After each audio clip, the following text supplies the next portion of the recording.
Imagine this. You walk up to board your own private jet, ready to take off on a business trip, only to be stopped at the steps. A pilot, a complete stranger, refuses to let you on, demanding to see identification. But here's the kicker. You're the one who owns the jet, the one paying for everything, yet they treat you like you're an outsider. What happens next will make you question everything about power, perception, and how people judge you based on the way you look. It was a crisp morning at Los Angeles International, and David Rhodes, a successful entrepreneur, pulled up to the private jet terminal. As always, he was punctual, dressed simply but with undeniable confidence. But as he approached his Gulfstream G280, the pilot, Captain Turner, stopped him dead in his tracks. "I need to see some ID," he said, eyeing David with suspicion. David was stunned. "I own this jet," he said calmly. "I'm the one flying today." But the pilot didn't budge. His doubt, clear as day, was more than just professional. It was personal. David stood still for a moment, letting the words of the pilot sink in. There, on the tarmac of LAX, the sun was rising, casting a golden hue across the gleaming surface of his Gulfstream G280. The morning air was crisp, a gentle breeze ruffling his navy suede jacket as he adjusted his sunglasses, carefully tucking them into the front of his shirt. He was used to people questioning him, but there was something different about this moment, something that ignited a quiet fire within him. The pilot stood in front of him, a middle-aged man dressed in a perfectly starched flight uniform, looking David up and down as if he were a problem to be solved. "I'm going to need to see some ID," Captain Turner repeated, his tone cold and dismissive. He wasn't asking, he was ordering. David paused, his calm demeanor never wavering. He wasn't angry. There was no rush, no need to escalate the situation. He had dealt with moments like this before, times when his presence alone made people question his place in the room. But this time, there was a deeper sting. This wasn't just about a misunderstanding. This was about something more. "I own this jet," David said, his voice smooth, almost too calm for the tension that was building between them. "I'm the one flying to Kansas City today. You can call dispatch. My name's on the manifest." The pilot's eyes narrowed as if David's words didn't register. "Right, and I'm Elvis," he muttered sarcastically, his arms crossing in front of him, like he was already dismissing David's claim as an obvious lie. David could feel the sting of the doubt, but instead of reacting, he simply smiled, softly, knowingly. It wasn't the kind of smile you give someone when you want to be friendly. It was a smile that came from a place of deep understanding, the kind that only came after years of having your authority questioned, your legitimacy doubted. "You can call them," David repeated, unwavering. "I'm not in a hurry." The pilot, though clearly irritated, pulled out his radio, speaking quietly into it. His tone was low, trying to mask the unease creeping into his voice. But David didn't flinch. His hands remained at his sides, his posture relaxed, as if he were waiting for the world to catch up with him. The situation wasn't new. It was just a reminder of the world's stubborn refusal to see him for who he really was. Moments later, the tension in the air was broken by the arrival of security. Two officers approached, their eyes scanning the scene, looking for answers. The pilot quickly explained the situation, clearly annoyed, as he pointed to David and claimed that the man was blocking access to the plane without proper verification. But as the security guards turned to David, something shifted. One of them furrowed his brow, his gaze lingering on David for a beat longer than necessary. Then, without saying a word, his posture relaxed. Recognition flashed in his eyes. "Wait, you're Mr. Rhodes," he said, the words spilling out before he could stop them. David nodded, a quiet acknowledgement of the truth. The shift in energy was palpable. The pilot, still holding on to his skepticism, looked at David, then back at the guards, his face flushing as the realization began to settle in. He was about to be proven wrong, and it wasn't going to be easy to swallow. "You're—" the pilot began, trying to process what was unfolding. "You're the owner?" David nodded again, his calm never breaking. "I own the company," he said, his words landing with the weight of someone who had been underestimated one too many times. The pilot's expression faltered, his lips pressed into a tight line, his mind racing to make sense of this new information. He had been so sure of himself, so certain that David couldn't possibly be who he claimed. And yet here David was, standing calmly, a man who owned not only this jet, but the entire company behind it. And in that moment, the pilot's world shifted, but it was too late for him to undo the damage. David had already won the battle, but it wasn't about winning. It was about making a statement, a quiet, undeniable statement that power isn't always what it seems on the surface. And in the silence that followed, David knew this wasn't just another encounter. It was the beginning of something bigger, something that would send ripples through the air, and soon through the world. As the seconds ticked by, the air around David seemed to grow heavier. The pilot, still standing with his arms crossed, was fighting a battle within himself, his eyes flicking between David and the two security guards now standing with an air of quiet authority. His face was flushed, the weight of the situation slowly sinking in. This wasn't just a routine check. It wasn't just a misunderstanding. Something deeper, something much more uncomfortable, was unfolding. David stood there, unmoved, watching the scene play out before him. His posture remained calm and collected, his gaze steady. He wasn't about to let the pilot's doubt shake him. He'd been through this before. This wasn't the first time he'd been questioned, judged, or overlooked. It wasn't the first time someone had assumed he didn't belong in the room, but something about this moment, this encounter, felt different. It was as if the universe had decided to put him in front of a mirror, and the reflection staring back at him was one of frustration, of quiet resolve. The pilot, Captain Turner, finally lowered his radio. The tension in his grip on the device was unmistakable, as if it had somehow become a lifeline he could no longer rely on. He turned toward the security guards, a brief flicker of uncertainty crossing his face. "You're Mr. Rhodes?" The words left the pilot's mouth like a question, but it was more of a statement, an uncomfortable admission of disbelief. His voice was quieter now, strained. David nodded once, his calm demeanor never faltering. "That's right," he said simply, locking eyes with the man who had doubted him so completely. His response wasn't just a confirmation. It was a subtle reminder that sometimes the world doesn't look the way people expect it to, that sometimes power doesn't come in the form they want it to, but it's always present, always there, quietly watching.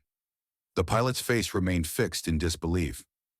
But I thought you were just some—" He stopped himself, his words hanging in the air, unfinished. It was clear to everyone now, everyone except the pilot, that David wasn't the type of person he expected to see in front of him. The unease, the embarrassment, was beginning to leak through. David could feel the subtle shift in the air, like a tide turning. The guards, now more at ease, exchanged glances, their eyes flicking between David and the pilot, trying to gauge the situation.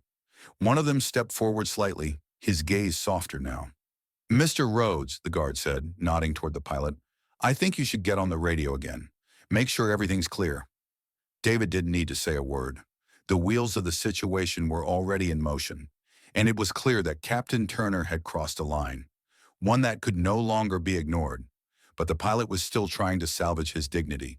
He hesitated, his gaze darting back to David, as if searching for some sign that the situation could somehow be undone. "I wasn't informed the owner would be here today," he muttered, his voice shaking slightly. It was an excuse, weak and unconvincing. David didn't flinch. He didn't raise his voice.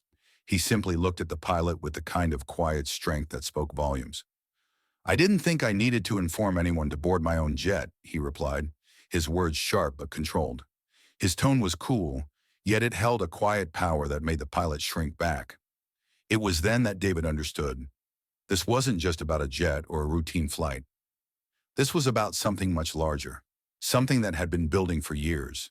The way people like him, people who don't fit the mold of what others expect, are questioned, doubted, and dismissed. And in that moment, the truth hit David. This wasn't a small, isolated incident. This was a glimpse into the everyday struggle, the quiet battle against assumptions and stereotypes that he, and so many others like him, had been fighting for years. As Captain Turner's hand trembled slightly as he held the radio to his mouth, it was clear that the facade he had built around himself, one of authority, of unquestionable control, was crumbling. The message from dispatch came through clearly. "Captain Turner, You are relieved of duty immediately. Do not proceed with this flight. The pilot's eyes widened in shock. His face drained of color. He glanced at the security guards who stood motionless, their expressions neutral but resolute. And for the first time, the weight of his mistake, his misjudgment, settled on him. He had underestimated David. He had assumed that because David didn't fit his expectations, he didn't deserve respect. And now the consequences were unfolding in real time. David, however, remained calm, unmoved by the pilot's reaction. He had already known how this was going to play out. He had seen it before, in countless boardrooms, in countless meetings, where his ideas were dismissed, where he was questioned just because he didn't look the part. But he wasn't angry. He wasn't upset. He was simply done. He turned to the security officers and nodded. "I think we're good here," he said, his voice as steady as ever. No anger, no frustration, just the quiet confidence of a man who knew his worth, even when others didn't. The pilot, still gripping the radio, stood frozen, staring at the tarmac like he wished it would swallow him whole. David didn't gloat. He didn't smile in triumph. He just walked toward the jet, the engines now humming, the quiet buzz of the moment hanging in the air. He was ready to move on, to continue the journey he had started long before this day. And as he climbed the steps into the cabin of the jet, the world outside seemed to fade away. The confrontation was over. But the message, that was just beginning.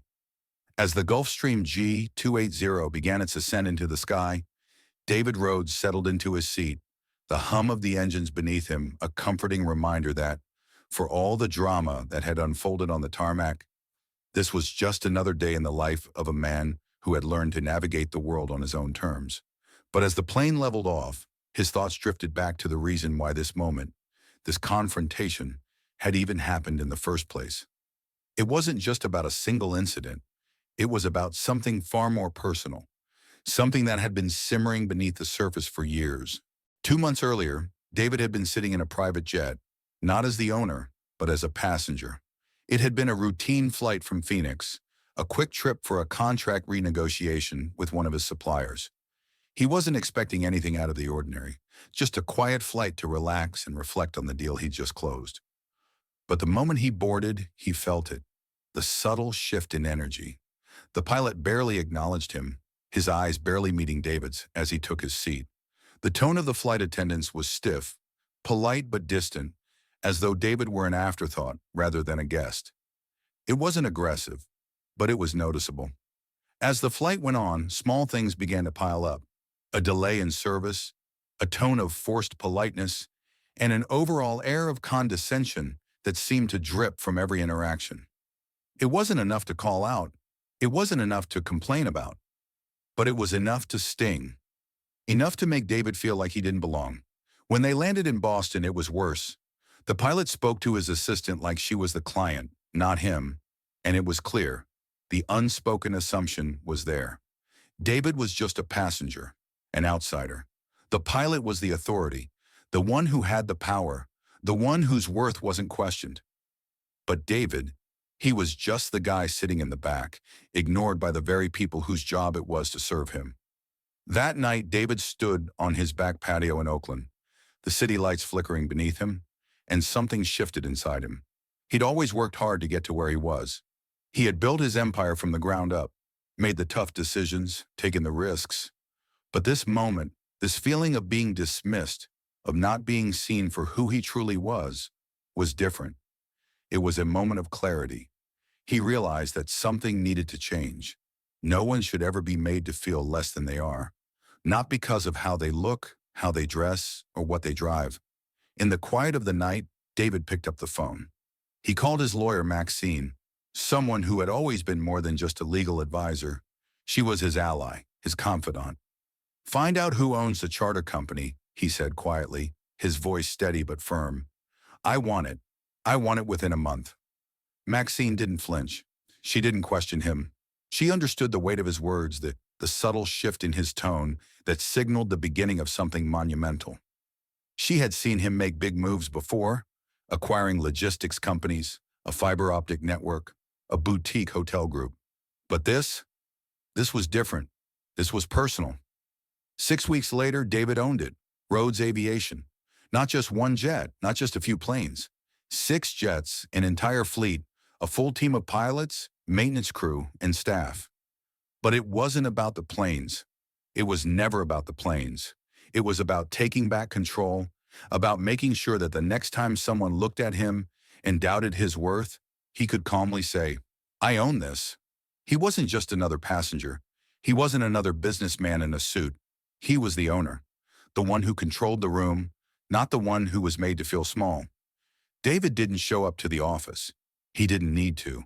The company wasn't about him needing to make an entrance or flaunt his success. He didn't need anyone to know his name. They would soon learn.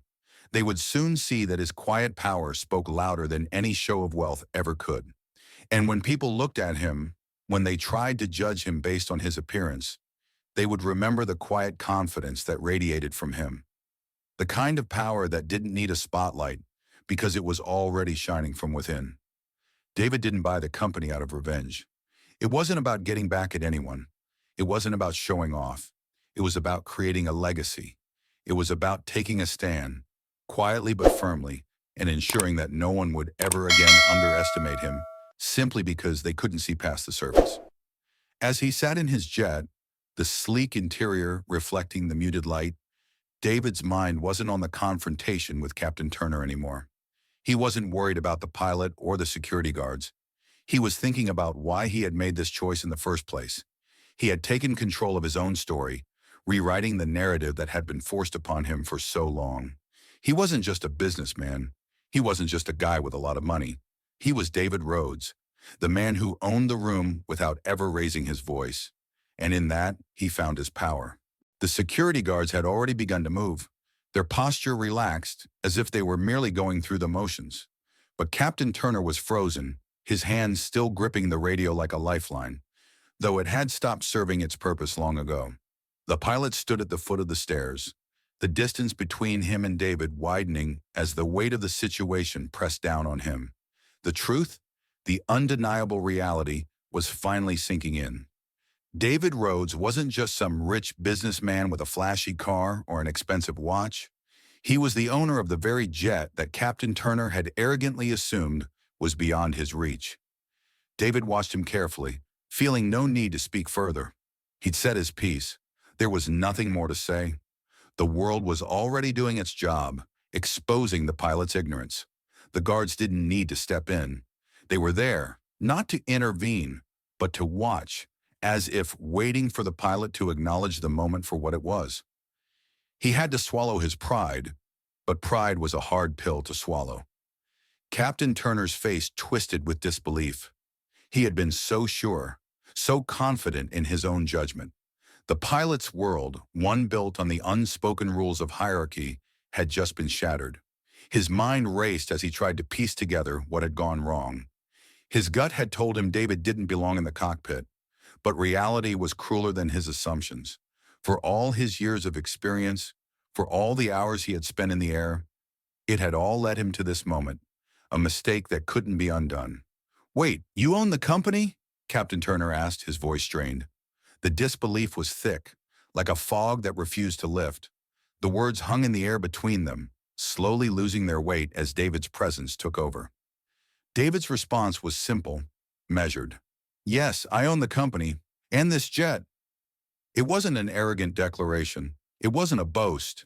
It was just the truth, spoken with the calm authority of someone who knew exactly what they were talking about. There was no need to make it grand, no need to explain how much work, sacrifice, and strategy had gone into building what he now controlled. The ownership wasn't about the price of the plane or the luxury of it. It was about power, quiet, resolute power that came from the years of struggle and quiet victories that no one saw. The pilot's face reddened, a combination of frustration and humiliation warring for control of his expression. He had believed that power was a matter of appearance, that those who looked a certain way were the ones who truly commanded respect. But David was no one's idea of the traditional powerful man. He didn't need the sharp suits or the over-the-top displays of wealth. He was the quiet storm in the room, the kind of power that doesn't need to scream to be heard. Security stood by, watching the scene unfold, and for the first time, the tension shifted. There was no judgment in their eyes anymore. No suspicion. The pilot's authority, built on assumptions and biases, had evaporated, leaving him exposed in the harsh light of his own arrogance. They had recognized David long before the pilot had, and now they stood like silent witnesses to the unraveling of the pilot's misplaced certainty. "I wasn't informed that the owner would be here today," Captain Turner stammered, his voice a mix of deflection and denial. He was trying to justify his actions, trying to piece together the narrative that would make the situation easier to accept. But it was futile. The more he spoke, the more he dug himself into a hole, and David was done listening. "Did you really think you needed to be informed to let me board my own plane?" David's voice was calm, but the sharpness of the question cut through the air, landing like a blow. Captain Turner faltered. He had no response. The silence stretched between them, thick and suffocating. But David wasn't waiting for an apology or for any kind of explanation. The moment for that had passed. It wasn't about making the pilot feel bad. It wasn't about winning. It was about something far bigger, something that transcended this single encounter. It was about making a point that wouldn't be ignored. The realization hit Captain Turner hard, his shoulders slumping as if the weight of his failure had physically taken hold of him. It wasn't just that he had misjudged David. It was that he had failed to see what was right in front of him. David Rhodes wasn't the exception. He wasn't a fluke. He was the future, the embodiment of the quiet power that was slowly but surely reshaping the world around him. And that's when the words came through the radio, the message from dispatch. "Captain Turner, you are relieved of duty. Do not proceed with this flight." The words were simple, but they held the finality of a decision that couldn't be undone. The pilot's hand dropped from the radio, his face pale as he turned toward the guards, unable to mask the weight of his failure. His eyes briefly met David's. No words were exchanged, but the unspoken understanding was there. The power had shifted, and it wasn't going to return to the way it had been. David wasn't gloating. He wasn't looking for any sort of vindication. He simply turned to the guards, who had already moved into position, and nodded. "I think we're good here," he said, his voice carrying an air of finality that was impossible to ignore. As Captain Turner slowly turned and began to walk back toward the terminal, the scene felt surreal. The pilot, once so confident in his position, now appeared smaller, almost insignificant. The quiet power that David had brought with him to that tarmac had already left an indelible mark on the day. But David didn't gloat. He didn't smile. He didn't even acknowledge the pilot as he walked away in defeat. Instead, David turned toward the jet and ascended the stairs. The door closed behind him with a soft thud, and the world outside seemed to fade away. In that moment, David knew that the battle wasn't over. It wasn't about what had happened at that airport. It was about the message he had sent. The world had seen him stand his ground without shouting, without resorting to anger. He had shown what quiet strength truly looked like. As the jet ascended into the cloudless sky, the smooth hum of the engines beneath him, David leaned back in his seat, his mind heavy with thoughts. The confrontation on the tarmac had been over in mere moments, but the weight of the decision he'd made, the choice to stand his ground, the choice to never let someone underestimate him again, was something he would carry with him long after the engines powered down. His gaze drifted to the window, watching as the city below shrank into a blur of lights and buildings. He wasn't thinking about the incident itself. That was in the past now. What occupied his mind were the consequences. The pilot, Captain Turner, was gone. That much was certain. But the underlying issue, an issue far deeper than this one man's arrogance, remained. David knew the moment he had walked onto that jet that it wasn't just a matter of asserting his ownership.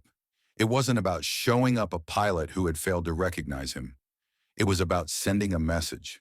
It was about proving that the world, for all its assumptions and biases, was beginning to change. Slowly, quietly, but surely, he had become part of a much larger movement, one that wasn't just about business or wealth. It was about fighting for dignity and respect in a world that so often refused to grant both to those who didn't fit the mold. But even as he sat there in the pristine interior of his private jet, David couldn't shake the nagging feeling that this moment was far from over. He had made the right decision, but it wasn't just about the pilot. It wasn't just about him. It was about everyone who had been told they didn't belong, everyone who had been made to feel invisible, to feel less than. People like him, who had been judged by the color of their skin, the way they dressed, or the quiet confidence they carried. The more David thought about it, the more it became clear that the real decision wasn't about whether to confront the pilot or not. It wasn't even about the jet or the flight. The decision had been about how he would handle the fallout, how he would shape the conversation in the world's eyes. He had chosen not to retaliate with anger, not to escalate the situation with a loud outburst. Instead, he had used the power of silence, the power of restraint, to send a message that was far more profound. David had no intention of letting the incident slip away unnoticed. He wasn't going to let the world forget about it. Not because he was angry, but because he knew that the power of this moment lay in the way it would force people to confront their own biases. It wasn't just about one man's failure to recognize David as the owner of the jet. It was about the way society at large often failed to see people for who they truly were, instead placing them in boxes defined by their appearances or backgrounds. As the plane cruised above the clouds, David pulled out his phone, his thumb hovering over the screen. The flood of messages was already beginning to roll in. Notifications, calls, and texts all pouring in from people who had witnessed the incident or heard about it through the grapevine. His assistant had already informed him that the video of the confrontation had gone viral. There was no escaping the truth now. The world would soon know what had happened. But that wasn't what mattered. What mattered was what came next. David's finger hovered over the message app, his mind racing through the possibilities. He wasn't going to let the world define this moment for him. He was going to take control of the narrative, and he would do it in his own quiet, methodical way. The phone buzzed again, and he finally typed out a simple message to his legal team. Handle it. There was no need for grand gestures, no need for speeches or interviews. David knew that real change came not from seeking validation from the world, but from standing firm in what you knew to be true, regardless of the noise. The narrative was already shifting, but David wasn't going to let it be reduced to a simple soundbite. His actions, his silence, would speak louder than any words could. And so, as the plane flew through the sky, David settled back into his seat, his mind clear. He had made his choice. And as he looked out over the vast expanse of the world below, he knew that this was just the beginning. What had started as a quiet moment of reclaiming his space had already begun to reverberate. The world was about to change, and David Rhodes was going to be one of the ones leading the charge. Quietly but resolutely,